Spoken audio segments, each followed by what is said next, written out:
Olá, telespectador da TV Mar, canal 525, pela NET, claro, pelo portal gazetaweb.com. Estamos começando mais um Canal Esportes nesta sexta-feira, naquele hashtag, trazendo as notícias para você, trazendo as últimas informações do esporte. Estarei ao lado dos nossos convidados, parceiros aqui de bola também, eles que vão comentar como foi a semana dos clubes de Alagoas. Hoje à noite, o CRB enfrenta o Botafogo de Ribeirão Preto em mais uma rodada da Série B. O CRB que viveu uma semana muito difícil depois da eliminação na Copa do Brasil. Não deveria ser assim. O CRB foi bem na competição, conseguiu uma boa compensação financeira, acabou sendo eliminado porque no placar agregado o Juventude levou a melhor. Venceu por 2-0 no primeiro jogo, perdeu aqui em Maceió pelo placar de 1-0.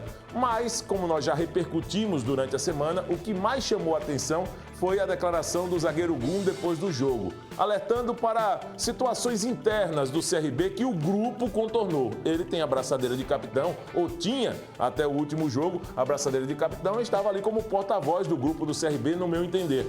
E a direção do CRB não gostou através de seu presidente Marcos Barbosa. Nós vamos colocar esse assunto em evidência, vamos falar da saída do zagueiro Alan Costa do CSA, do posicionamento do diretor de futebol do executivo do CSA, o Rodrigo Pastana, a respeito da saída de mais um jogador, ainda da turbulência promovida depois da saída do técnico Argel Fux, o CSA que também tem jogo importante neste final de semana e já já nós vamos trazer detalhes. Aqui nos estúdios, a presença dos nossos fixos. Alexandre Lino, nosso produtor, jornalista e também analista esportivo. O nosso Tony Santos, narrador, também daqui a pouco trazendo a opinião deles a respeito desta semana do futebol de Alagoas. E também vamos dar uma passada na estreia dos clubes de Alagoas na 4ª divisão do futebol nacional, a Série D. Tudo isso e muito mais você vai saber a partir de agora, porque está no ar o mais irreverente programa de esportes da TV Alagoana. Aquele que começa sempre em cima do lance. O meu, o seu, o nosso Canal Esportes.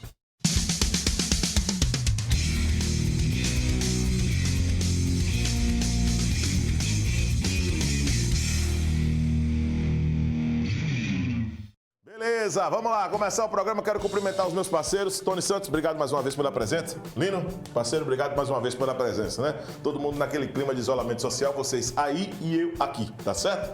A semana dos clubes de Alagoas foi uma semana bastante movimentada, né? Tanto para o CSA como para o CRB. Eu queria que vocês falassem como foi que vocês analisam exatamente esse momento, principalmente do CSA, que já é um momento conturbado nessa Série B do Campeonato Brasileiro, mas naturalmente o do CRB, onde menos se esperava, né? Passava a imagem de que a queda de rendimento do CRB estava associada apenas à carga de jogos em campo. Mas me parece, pelo que o Gum colocou, que o problema é um pouco maior, de situações até mesmo de logísticas de uma partida para outra. Tony Santos, mais uma vez, muito obrigado pela presença. Obrigado a você, Viderlan, abraçando a todos que estão conosco, o Lino, enfim, a todo mundo. O detalhe é o seguinte, o que falta nos nossos clubes ainda é o profissionalismo. Opa! Nós somos amadores, pô. Nós somos amadores, nós somos, por exemplo, nós temos os altos mandatários dos clubes, onde eles decidem tudo. Simples, né? Eu que pago, eu que decido. Porque se você, no caso desse do CRB, por exemplo, se você tem um cara que faz o elo presidência, jogadores, vestiário, jogadores. Pô, isso aí não tinha vindo à tona, pô. Mas não tem o Thiago Paes, Tony, lá? Ele não seria esse homem para ser o intermediário, né? Aí eu volto pro amadorismo. É amador, não é da bola, não é um cara que fala a linguagem do jogador, na visão dele, tá um patamar acima. Sim. Um cara que fala a língua, um boleiro, por exemplo, um cara que foi jogador, que faça essa intermediação, vestiário, presidência, que chegue lá e presidente, é assim, vamos por aqui, já vivi isso aí, eu sei como é que é. Falta isso. Entendi. Falta isso, para não vir à tona, não vir o público que algum fez. Se tivesse um cara que fizesse esse meio campo, essa ligação, esse elo, um meia de qualidade, não acontecia isso, Viderlan. Entendi. É por isso que eu falo, isso chama-se amadorismo. A mesma coisa no outro lado, no CSA. Né? É a mesma coisa. É a mesma coisa. Você contrataria o Rodrigo Pastana? Não. Não contrataria, não? Não. O histórico dele realmente condena? O condena. Né? Você tem ideia, antes dele vir, que foi que o Alexandre, não sei se ainda está no CSA. Pediu para sair. O Alan também já tem esse problema com ele. E vários jogadores do futebol brasileiro têm esse problema com ele. Técnicos também. Ou seja, aquele que o Argel falou, que o Argel não deveria ter falado aquilo, até por questão de ética, eu acho que sim. Mas tem um fundo de verdade. Sim. Tem um fundo de verdade. Entendi. Eu não traria o Pastana, não. Daqui a pouco nós vamos ter o depoimento do Rodrigo Pastana aqui conosco, tá certo? Ele que prestou entrevista coletiva ontem na sala de imprensa do CSA e o técnico Mozart também falou com a imprensa ontem. Já já nós vamos trazer esses detalhes. Alexandre Lino, como você acompanhou esse momento vivido pelo CRB desde a eliminação na Copa do Brasil, em que vocês já alertavam semana passada que seria uma missão muito difícil a continuidade do CRB na competição pelos 2-0 que o Juventude abriu. Mas gostaria que você trouxesse esse ambiente que foi provocado depois da declaração do zagueiro Gum, capitão da equipe, na vitória do CRB, mas na eliminação da equipe na Copa do Brasil. Derlan, mais uma vez agradecendo estar aqui com a sua audiência. Todos nós. Audiência do Canal Esportes. Ao lado do Tony. O Tony é figuraça. É o Tonaço, dá. Eu vou ficar do lado da diretoria do CRB. Vou porque eu acho que a forma como o zagueiro Gum se expressou, ela não respeitou o trabalho, como o Tony tem falado, de profissionalismo. Eu acho que a diretoria tem se esforçado, é tanto que o Gum foi contratado para jogar no CRB. Ele não pode chegar aqui jogando uma crise da torcida contra a diretoria. É tanto que boa parte da torcida não embarcou nessa. Muito torcedor do CRB reclamou da forma como o zagueiro se apresentou. Numa eliminação onde o CRB vem a 3 partidas caindo de rendimento, está claríssimo, à vista dos olhos, que o CRB vem caindo de rendimento. E aí a torcida provoca, a torcida se irrita e o Gum joga para a torcida azulina a alegria. Por quê? Porque o CRB traz agora para si uma crise que eu acho totalmente desnecessária. Se tem problemas financeiros que precisam ser resolvidos, que o líder dos jogadores sente com a diretoria e converse isso nos bastidores do futebol. Bastidores que você acompanha aqui no Canal Esporte, na Crônica Esportiva, o que a gente vai lá e cava e apresenta para você. Agora, o jogador vir falar, culpar a queda de rendimento porque não tá com problema extracampo e jogando a culpa para a diretoria, não. Agora, dessa vez eu não vou concordar, não. Ô Lino. Vamos pro debate. Mas caiu mesmo, né, Lino? Caiu mesmo o rendimento. Esse contraponto eu acho muito interessante, eu estava analisando essa semana o CRB do Campeonato Brasileiro da Série B. São 3 vitórias, né, Lino? Sim. Brasil de Pelotas que não estava começando, não estava se montando. Sim. O Oeste que ninguém quer saber. E o CSA cheio de Covid. Tudo bem, é clássico, mas estava recuperando a Covid. Tava, que nem o Flamengo está agora. Então, o rendimento do CRB nesse Campeonato Brasileiro, se você analisar, são 3 vitórias. E 3 vitórias contra adversários que, para ele vencer, não tem muita dificuldade. É verdade. No mais, o CRB não vem desenvolvendo um bom futebol. O CRB não tem um ataque com 2 jogadores agudos. O ataque do CRB não representa perigo para ninguém. Até o Léo Gamalho tem, mas a bola tem que chegar no Léo Gamalho. Em relação, da minha parte, para encerrar esse lance do Gum, quando eu falo no profissionalismo, que o Lino se referiu, é o cara que, para evitar o desgaste, jogador com diretoria, não pode, no meio do futebol, não pode o jogador tratar diretamente com o presidente. Não pode. E tem acontecido assim? Agora deve estar acontecendo. Não, nesse caso, ô Tony... Mas aquele momento ali... Ele chegar na imprensa e falar, culpar a diretoria... Exatamente, ele não pode... Então está todo mundo errado. Está todo mundo errado. É isso que eu estou colocando. E naquele momento ali, eu entendo o que o Lino quer dizer, naquele momento ali, mesmo que tivéssemos no CRB um cara para ter esse trânsito livre, diretoria e jogador...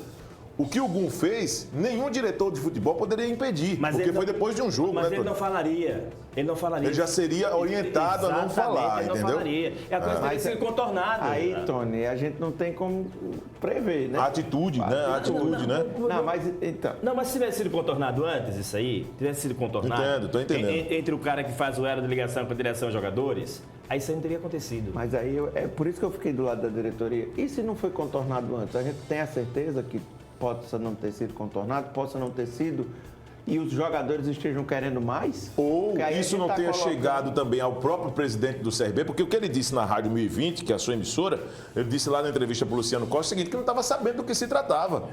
Então pode ter chegado isso ao Thiago Paz, essa insatisfação do grupo, e o Thiago não passou isso para a diretoria. Pode ter sido também. Então, aí eu chego... A questão do profissionalismo. Do cara que chega daqui para... Faça a ligação. Do meio campo, aí entendi. Mas eu quero pontuar, falta profissionalismo do jogador também. Sim. Trouxe uma crise para dentro do CRB, onde a crise era no CSA. Todo torcedor regateano que está me assistindo aí agora tem a certeza que viveu na semana passada por alegria com a crise no CSA. Os grupos de regateanos eram áudio do Agel para lá, áudio do Rafael Tenório para cá, áudio do Omar para lá, áudio do Alan Costa. Todo mundo tava uma alegria só. E agora a crise veio para o CRB desnecessariamente. A gente não pode ficar, no caso do torcedor, ele não pode de repente ter esse tipo de satisfação, porque o meu adversário está em crise. Eu quero que o meu clube, eu sendo torcedor de um dos dois, que meu clube esteja em ascensão. Que meu clube eu tenho que tratar primeiro da minha casa, resolver o que tem problema da minha casa. Saber que a minha casa está toda errada, a casa dos outros que concordo. A pergunta que eu quero fazer para vocês dois... A gente tem que lembrar da resenha do O ambiente do CRB, nós já colocamos aqui, e o Lino tá colocando, como o Tony também, duas situações interessantes que eu vou provocar vocês nesse sentido. Daqui a pouco nós vamos colocar o Rodrigo Pastano aqui e o técnico do CSA Moza para falar, né? Ô Lino e Alexandre, esse momento do CRB não é um momento bom em termos de resultados. É isso que vocês classificaram aqui, não é verdade? O CRB não tem conseguido, assim, resultados, apresentar aquele resultado satisfatório para o torcedor, correto? O desempenho junto com o resultado. Tá, Desempenho as duas coisas. Isso pode respingar no que aconteceu hoje à noite, dependendo do que aconteceu no técnico Marcelo Cabo, na opinião de vocês? Não, na minha não. Permanece independente do resultado. Eu só estou colocando isso porque nós vivemos em um passado recente um posicionamento do técnico Tite, falando que o futebol brasileiro precisa reavaliar seus conceitos. O próprio Tite. Ele falou semana passada exatamente isso na convocação no Bem Amigos, não foi isso? Ele falou, por quê? Porque vida de técnico, ela tem prazo de validade, na verdade, aqui no Brasil. O time vai mal, o treinador não tem tempo de preparar a equipe, então esse imediatismo acaba provocando algumas situações. Se eu entendo que o desempenho e os resultados do CRB, eles não estão atendendo às expectativas daquilo que se espera desse time que foi montado, eu pergunto para vocês exatamente isso. Na opinião de vocês, isso pode respingar alguma coisa no Marcelo Cabo? O Cabo, ele estava até então, sem tempo, por exemplo, ele estava com 2 jogos no intervalo de 3 dias, né? Que é vivendo 2 competições. Ele pode alegar isso, tá certo? De repente tem jogadores que... Um jogador que ele perdeu, é um jogador que eu criticava muito, mas um jogador que era o cara da assistência para o Léo Gamalho, que era o Eric. E ele não achou um cara para substituir o Eric. Lá de esquerda ali, né? Ele não achou. Muito bem, né? Era um jogador um contra um, agudo, né? incisivo, no contra um ele era bem. E o cara da assistência, o cara que provocava um pênalti na área, enfim, essa coisa toda. E ele não achou isso no Bill. Colocou o Bill ali, né? Colocou o Luigi. Não achou. Então, Cruz. No Magno. Até porque o Magno, na minha visão, joga errado. Não sei na tua, Lino. Ele é o tipo do cara que ele é meia. Eu também gosto de vir pelo meio. Mas a bola do Magno Cruz, ele está na posição errada e aí ele não consegue nem fazer o bem lá e nem consegue passar a bola. Até porque depois da volta dele para o Brasil, ele não foi mais o mesmo. Ele não conseguiu ainda se readaptar ao futebol brasileiro. Sim, entendi. Quando você joga no futebol desses países do baixo clero, você de repente não tem... Que países são esses, Tony? Quais são os países do baixo clero do futebol que é asiático? Catar, na Ásia... sim. Tailândia, Coreia do Sul, Droguinha. Baixo clero. Índia. Mas é verdade. Entendeu? Aí o cara não consegue. Mas aí de repente ele pode alegar isso. Eu estava em 2 competições, eu não tenho tempo para treinar. De repente o CRB tem uma carência de um jogador ofensivo, mais pelo lado direito, pelo lado esquerdo, enfim. Tem que ter um substituto à altura de um Léo Gamalho. O CRB não tem peças de reposição. Vamos dar uma olhada no desenho tático do CRB? Enquanto você vai comentando, Tony, por favor, e o Lino também a respeito desse assunto do Marcelo Cabo, tá? Vamos colocar aí, Josiel, por gentileza, abrir o Globo Esporte aqui, rapidinho, para mostrar nessa linha interativa do canal Esportes o que é que tem circulado de informações do CRB até para o jogo desta noite. Tony, enquanto o pessoal vai organizando lá, pode concluir seu raciocínio para poder passar a palavra para o Alexandre Lino. Mas é isso aí. CRB. E outra coisa, eu vejo que o Cabo, até para dar uma satisfação ao próprio torcedor, que hoje, como ele colocou, essa questão de grupos sociais, de redes sociais, de grupos de torcedores, o pessoal, ele influi, você sabe que influi muito nessa questão, em todas as questões, E ele procurou mudar o jeito de CRB jogar, só que ele não tem peças para isso. Infelizmente, ele não tem peças para isso. Não, eu falei na semana passada e vou reafirmar, o CRB hoje vive de gamalhice, dependência extrema do Léo Gamalho. É bola no Léo Gamalho, passa pro Léo Gamalho, toca pro Léo Gamalho vai resolver. E aí o plano B. E muitas vezes o Léo Gamalho não resolve. E quando o Léo Gamalho está muito bem marcado, quando ele não está numa noite ou tarde inspirada, o CRB fica como? Órfão. Mas eu pergunto para você, isso não é uma tendência... Eu estou só perguntando aqui a situação, não estou discordando, tá? Isso não é uma tendência do futebol brasileiro? Exemplo, o Vasco só joga em função do Cano, o Flamengo só joga em função do Gabigol quando o Bruno Henrique aparece como um protagonista em um momento ou outro. Isso não tem sido uma tônica do futebol brasileiro, um desenho do futebol brasileiro que está sendo copiado, jogar em função de um atleta, por ele ser o atleta decisivo? O caso do CRB está seguindo essa tendência? Mas você citou Flamengo. O Flamengo, você falou que tem o Gabigol, tem o Bruno Henrique. Aí você tem uma Arrascaeta, aí você tem o Everton Ribeiro. Sim, qualidades eu não estou discutindo, eu estou falando em termos de jogar pela dependência de um jogador. Mas são caras que decidem também. O Gabigol não jogou o último jogo, Sim. O Pedro decidiu que é reserva junto com o outro, com o Everton Ribeiro. O Vasco tem o outro argentino, o Benítez. O Benítez, que é o cara que faz chegar a bola. E o CRB não tem ninguém que chega a bola no Léo. Diego Torres não é esse jogador, o Felipe Menezes não está sendo esse jogador ainda. Não. O Santos tem o Marinho, por exemplo, mas tem um Soteudo. O Soteudo carrega o time nas costas, é brincadeira diferente. Ou seja, são jogadores que de repente você tem um diferenciado e tem outro acima da média. Então, um supre o outro, um completa o outro. E o CRB não, como o Lino bem colocou. É Léo Gamalho. Muito bem. Lino, quer mais acrescentar alguma coisa a respeito dessa situação do Marcelo? Você acha que vai influenciar alguma coisa nele no Cabo? Não, né? Cabo não cai. Eu vou ser surpreendido aqui se na semana que vem. Eu acredito que a direção não vai fazer isso, não. Ele pode até cair no próximo jogo. É um tiro no pé. Numa derrota hoje. É um tiro no pé, né? Não acontecer isso, né? O elenco foi montado pelo Cabo. Cabo é campeão alagoano, vamos lembrar, pelo CRB esse ano. Cabo levou o CRB a melhor participação do Clube de Regatas Brasil na Copa do Brasil. Sim. Então a gente tem que lembrar isso também. Eu não estou aqui passando pano para a diretoria, como eu respondi anteriormente, ou passando pano no Cabo. Mas a gente tem que ser realista. O torcedor cobra muito, o torcedor é exigente, quer resultado, quer vencer todas. Claro, mas o dirigente tem que agir com inteligência. O Derlan falou, existe a política, de repente, do clube, do imediatismo, e se o treinador passa 3, 4 jogos sem perder, sem ganhar, põe para fora. No caso, eu concordo com você. Eu vou um rápido intervalo agora. No próximo bloco, eu quero trazer o Rodrigo Pastana. Pedir para a minha equipe técnica resolver tudo que precisa resolver nesse intervalo, para quando voltarmos, a gente voltar com 100% com o Rodrigo Pastana falando, com a classificação da Série B do Campeonato Brasileiro, para a gente trazer os próximos jogos. A CRB joga hoje à noite com o Botafogo de Ribeirão Preto e outros aspectos que nós vamos colocar em evidência logo depois do intervalo. Voltamos já. Gel.